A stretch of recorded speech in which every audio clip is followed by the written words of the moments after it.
Como si retrocediéramos a la Caracas de 1993. Así me cayó la noticia de la madrugada de ayer, esa explosión de un carro bomba en la frontera de Colombia y Venezuela. Sé que muchos de acá en este canal se recordarán de eso. Yo muy poco. Era muy pequeño, soy millennial. Pero recuerdo el shock de la sociedad. Se hablaba en todos lados. Era algo que la gente escuchaba que pasaba en otros países, por ejemplo en Colombia, y en la época dura. Y pese a que este carro bomba no fue en el estacionamiento del CCCT, algo me dice que hay manos del régimen metidas de plano en esto. ¿A que sí? Y un nuevo grupo de 177 inmigrantes deportados de Guantánamo llega a Venezuela, sin el selfie de Diosdado, sin la gran parafernalia del plan Vuelta a la Patria, y con la curiosidad que los vuelos de Conviasa esta vez no llegaron a Estados Unidos. ¿Qué cambió? ¿Qué ha pasado? Eso sí, puros hombres nuevamente, todos entonando el himno nacional perfectamente coordinados con las fuerzas de horror del régimen o de seguridad. Y otros hasta arrodillándose y dando gracias a Dios, supongo que por haber cumplido su misión y no haberse quedado detenido en otro país, sino suelto y al garete en Venezuela. Todo esto mientras Maduro le pide por favorcito, a Trump que le pida informes al FBI y a la DEA para que vea quiénes movieron el tren de Aragua. Cara de tabla a nivel pro. En el primer párrafo de ese informe, lo que va a salir de entrada es el nombre de Tarek El Aissami y por supuesto el de él. Buena esa, Nicolás, pero eso de confunde y vencerás no es literalmente. Y un grupo de venezolanos demanda al gobierno de Donald Trump, alegando prejuicios y anulación ilegal del TPS. Una de 3 demandas que se suma a la de California y a la de Maryland, y que busca proteger a los inmigrantes de ser regresados a manos de la dictadura.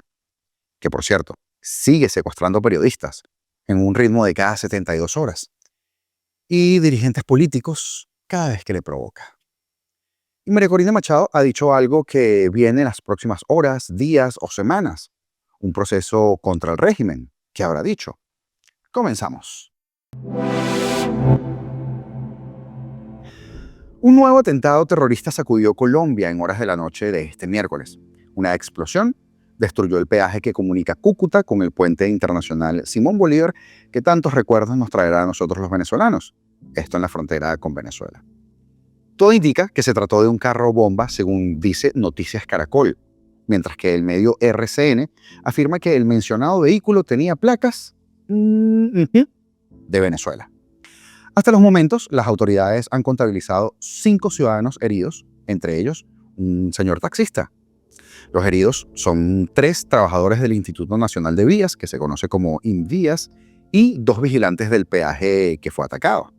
Situado este peaje en Villa del Rosario, municipio del área metropolitana de Cúcuta, capital del departamento norte de Santander, y, como ustedes saben, principal paso fronterizo de Colombia con Venezuela. El peaje, como podrán ver en imágenes, quedó completamente destruido, dijo este jueves el secretario de Seguridad Ciudadana del norte de Santander, el señor Jorge Quintero, quien ofreció una recompensa de hasta 100 millones de pesos, lo que sería el equivalente a $25.000, para dar con los responsables de los hechos violentos de las últimas horas, porque no ha sido el único. Casi en forma simultánea esta madrugada fue atacado con disparos un puesto policial ubicado en el templo histórico frente a la casa natal del general Francisco de Paula Santander, prócer de la independencia. También en Villa del Rosario y también la estación de policía de La Parada, actualmente en construcción, este edificio. Ninguna autoridad ha confirmado la autoría de estos ataques, aunque se sospecha que pueden haber sido perpetrados por la guerrilla del Ejército de Liberación Nacional, vaya sorpresa, el ELN, que por supuesto, como sabemos, opera en la región con la anuencia del gobierno o del régimen de Venezuela, y que en los últimos días puso cilindros bombas en algunas carreteras del norte de Santander, lo cual, de ser así, la mano de Diosdado estaría metida de plano en esto. Recordemos que en este canal hemos denunciado continuamente no solo las alianzas del ELN con Cabello, sino también que el represor mayor de Venezuela no es muy fan, por decirlo de alguna manera, de Gustavo Petro. La ola de violencia se produce un día después de que varios gobernadores le reclamaban al presidente colombiano, Gustavo Petro, por el agravamiento del conflicto armado en varias partes del país. Petro tiene un país fuera de control. Él no es el mejor gobernante, obviamente. Esto durante una reunión del mandatario con autoridades regionales. Hay una percepción en el país muy complicada referente a la sociedad. Esto expresó William Villamizar, gobernador del norte de Santander, donde está ubicada la región del Catatumbo, que ya hemos hablado de ella, azotada desde hace un mes por la arremetida del ELN contra la disidencia de la FARC. Factor común, ELN. Y esto ha dejado, por supuesto, a 63 lamentables pérdidas de vidas y más de 50.000 desplazados, que se dice rápido, pero no es poca cosa. Villamizar, que habló como vocero de sus colegas de los 32 departamentos colombianos, hizo una llamada a fortalecer la inteligencia y el trabajo de las fuerzas militares, con un aumento del pie de fuerza en varias regiones. La misma preocupación la expresó la gobernadora del Chocó, Nubia Carolina Córdoba, ya que en su departamento el ELN libra combates con el Clan del Golfo, que es la principal banda criminal colombiana. Lo que, hasta la semana pasada, aparte de la cifra que escuchó antes, este enfrentamiento habría dejado unos 3.600 desplazados y más de 12.000 personas confinadas. He alzado la voz en los últimos días en nombre del departamento del Chocó y en nombre de las comunidades del departamento del Chocó, porque se trata de una verdadera crisis humanitaria y de derecho internacional humanitario. Esto lo expresó Córdoba. Pero tal parece que la reunión del ministro de Defensa colombiano, ¿se acuerdan? La colocamos acá hace un par de semanas con el sinvergüenza de Padrino López, solo sirvió para que el general corrupto y narcotraficante de Domingo Hernández Lares monte videitos en X de operaciones especiales de altísimo perfil de complejidad para secuestrar indígenas. Y, de paso, del lado de Colombia, como ya denunciamos en otros videos. Y otras altísimas operaciones de precisión en donde pudieron incautar 20 patillas, 12 sacos de papa, unos guacales con cambures, tomates y lechugas. Eso es nuestro ejército hoy en día. Los resultados de la compleja operación Neblina. ¡Qué vergüenza! Y en una publicación en la plataforma X, el Servicio de Inmigración y Aduanas, ICE, informó que un avión del gobierno estadounidense transportó hoy a los migrantes desde la base de Guantánamo hacia Honduras, donde fueron recogidos por el régimen venezolano y llevados a su país de origen. Desde el pasado 4 de febrero, Estados Unidos, ustedes recordarán, comenzó a trasladar inmigrantes venezolanos, varios de ellos en centros de detenciones desde hace meses alrededor de todo el país, y todos estos empezaron a ser llevados hacia la base militar en el territorio cubano. Durante ese periodo de tiempo, las autoridades han enviado a 178 migrantes a la isla, según información entregada por funcionarios del Departamento de Homeland Security, ante una corte del Distrito de Columbia. Un dato conocido tras una demanda presentada por varias ONG que busca detener precisamente los traslados hacia ese complejo militar. De no haber existido la demanda, no supiéramos ni cuántos. Pero el gobierno de Donald Trump no ha entregado los nombres de las personas que fueron trasladadas hoy. Como parte de su política de mano dura contra los migrantes en Estados Unidos, Trump decidió retener a los migrantes, todos venezolanos, en esa base militar. A los criminales. Pero en su llegada, todos, coordinadamente por alguna razón, entonaron el himno nacional dentro del avión, como felices de haber vuelto. Habló Diosdado, como siempre, para Venezolana de Televisión, y alguno hasta se arrodilló, como agradeciendo que los suelten en Venezuela después de cumplir su misión, en lugar de quedarse pagando largas condenas dentro de los Estados Unidos. Y mientras eso pasaba, Maduro, en versión corderito, le pedía a Trump, por favor, que revisara unos informes que deben existir solo en su imaginación para intentar conseguir un poco de condescendencia. Pidió cacao, como decimos en Venezuela. Le digo al presidente Donald Trump, con respeto, pida los informes de los últimos 4 años del FBI y la DEA, de las oficinas en Colombia, para que ustedes vean, presidente Trump, quiénes financiaron, quiénes movieron, quiénes dirigieron al famoso Tren de Aragua, quiénes lo llevaron a Colombia, quiénes lo llevaron a Estados Unidos. Y pida los informes verídicos para que sepa que aquí en Venezuela nosotros derrotamos, desmembramos y acabamos con ese grupo delincuencial, violento, que pretendió utilizarse desde Colombia con lazos profundos con la antigua administración Biden para traer terrorismo a Venezuela. Quien lo viera, ¿cómo ha cambiado el dictador? Me recuerdo cuando se burlaba de Trump y le llamaba The Father of the Pelucón en su precario inglés. Yo estoy seguro que Trump sí debe acordarse de esos episodios. Y un grupo de migrantes venezolanos ha demandado a la administración de Trump en un tribunal federal. Esto alegando que la anulación de las protecciones contra la deportación para los venezolanos es ilegal y, ojo acá, políticamente motivada, racialmente sesgada y parte de un patrón más amplio de discriminación contra inmigrantes no europeos y no blancos. La demanda presentada en San Francisco señala a la Secretaría de Seguridad Nacional directamente, Kristi Noem, al Departamento de Seguridad Nacional y al gobierno de Estados Unidos por revocar el estatus de protección temporal, conocido como TPS, para cientos de miles de venezolanos. La Alianza Nacional del TPS, que es una organización, junto con 7 demandantes venezolanos, busca la restauración de la extensión de esos 18 meses que fue otorgada por la administración de Biden el 17 de enero de este año y que protegería a 607,000 beneficiarios de TPS venezolano de perder su estatus legal y, por supuesto, enfrentar esa amenaza de la deportación. Los riesgos son altos. A medida que se acerca la fecha límite del 2 de abril, más de 350,000 titulares de TPS venezolano enfrentan la inminente pérdida de su estatus legal y su autorización para trabajar. Y para septiembre, vendrían otros 257,000 que también se verían afectados. Para muchos de ellos, la fecha límite no solo significa la pérdida de empleos y seguridad, sino que también la amenaza de una deportación a Venezuela, el país que dejaron huyendo de la represión política y el colapso económico. Las decisiones de la secretaria Noem también fueron motivadas, al menos en parte, por animosidad racial, violando la quinta enmienda, dicen los demandantes. Esto es evidente en las propias palabras de Noem al anunciar sus decisiones, llamando a los titulares de TPS venezolanos basura, un comentario racista hecho por la funcionaria responsable de esa decisión, dijo la demanda.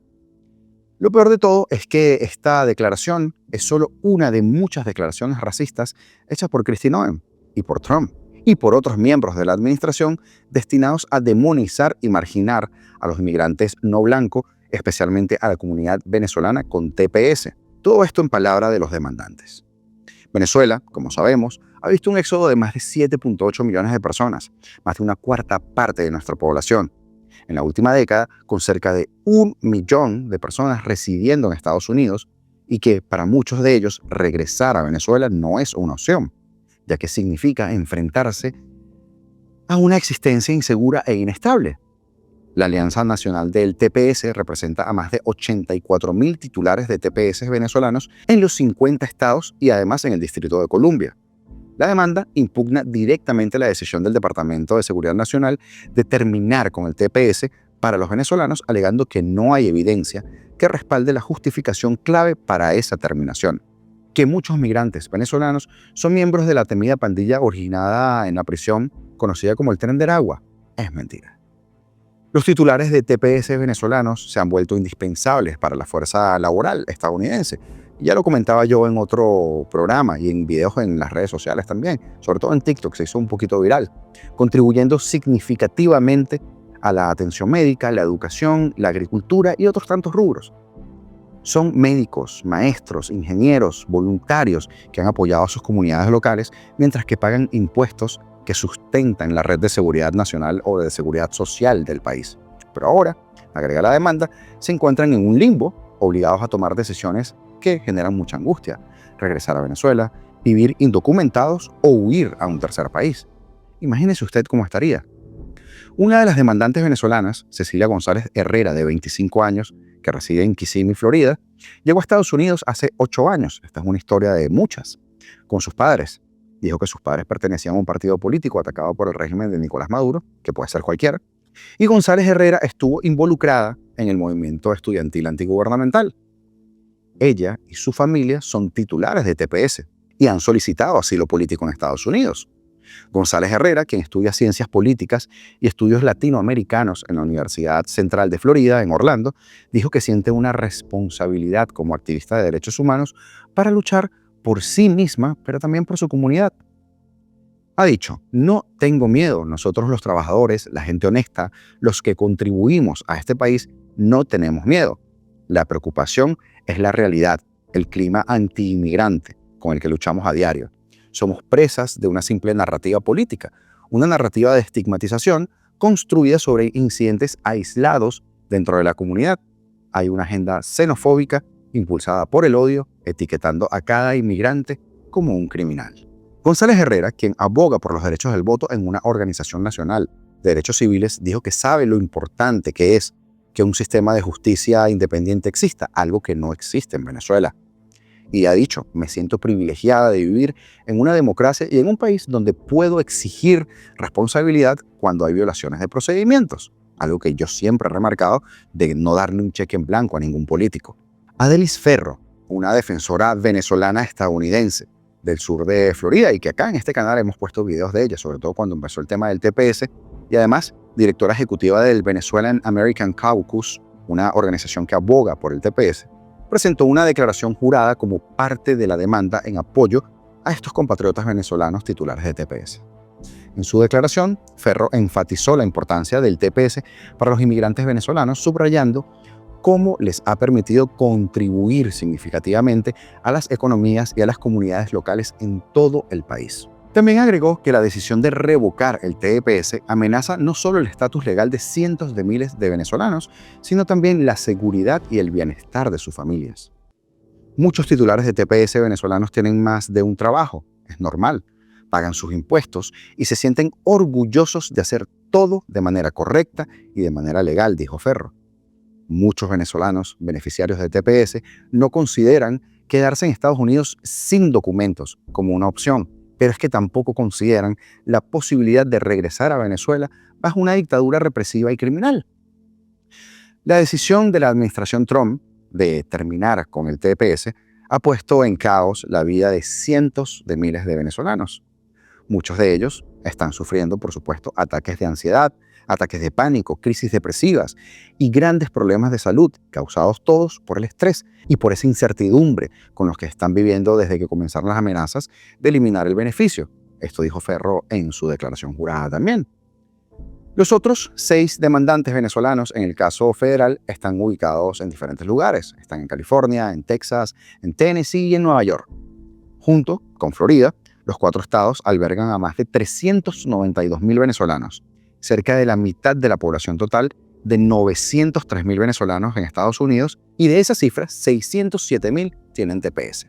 La demanda fue presentada por la ACLU Foundation de Carolina del Norte, el Center for Immigration Law and Policy de UCLA, School of Law, el ACLU Foundation de California del Sur y la National Day Organizing Network. Durante el primer mandato del presidente Trump, cada tribunal federal de distrito que consideró la cuestión encontró evidencia de que el presidente Trump alberga un animus contra los blancos no europeos, dice la demanda. Esto en referencia a un intento del presidente Trump para terminar con el TPS para otros países, que incluían El Salvador, Haití, Sudán y Nicaragua en 2017 y 2018. Para muchos titulares de TPS venezolano, los riesgos son realmente profundos, dijo Ferro en su declaración ante el tribunal. Los sueños de pequeñas empresas no saben si vender o cerrar sus negocios, los empleados enfrentan la pérdida de sus empleos y sus medios de vida, por supuesto, y los estudiantes temen perder la ayuda financiera, y las familias, por supuesto, están aterradas por la deportación. Dijo que algunos dueños de negocios que tomaron préstamos sustanciales para establecerse ahora no saben si despedir a sus empleados o cerrar sus operaciones por completo. La demanda además argumenta que retirar a cientos de miles de personas de la fuerza laboral, y piénselo usted de verdad, pondría presión sobre la red de seguridad social y tendría repercusiones económicas tanto en las comunidades ciudadanas como en las no ciudadanas. La demanda pide al tribunal que se detenga de inmediato la orden de terminación y mantenga vigente la extensión de Biden hasta que el juez pueda dictar sentencia sobre los méritos. Abro comillas, no cometimos un crimen ni un delito. Apostamos por una vida mejor y más segura. Y para despedirnos, está María Corina anunciando un nuevo plan, una nueva forma, un nuevo método de presión. Escucha este fragmento de una entrevista en la que estuvo ella. La naturaleza de este régimen es hoy en sí misma evidente para el mundo, para los Estados Unidos, y que aquí va a venir un proceso de acorralamiento y de asfixia para el régimen. Eso va a pasar. No te puedo decir que es una cuestión de horas o días o semanas, pero eso va a ocurrir porque la realidad está allí, evidenciada, te la repiten todos los días. Entonces, tratarán de confundirlo o que no lo vean, pero eso va a ocurrir. Y yo tengo plena confianza que en la inmensa mayoría de esos hogares de nuestros militares y policías hay claridad de cuáles son las dos cosas que le esperan. Y de esta manera terminamos el día de hoy. Gracias, como siempre, a cada uno de ustedes que toman su valioso tiempo para ver nuestro contenido, se informan, pero además apoyan que este proyecto siga creciendo. Ya casi estamos en los 100,000 en esta comunidad.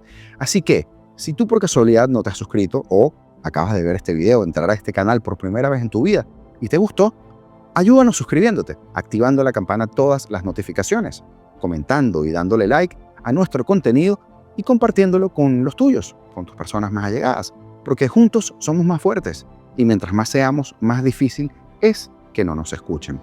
Y una cosa más, me llegó una información hoy sobre Rosales y Capriles y todo apunta a que hay problemitas. Mañana les comento de eso. Señores, libertad o nada.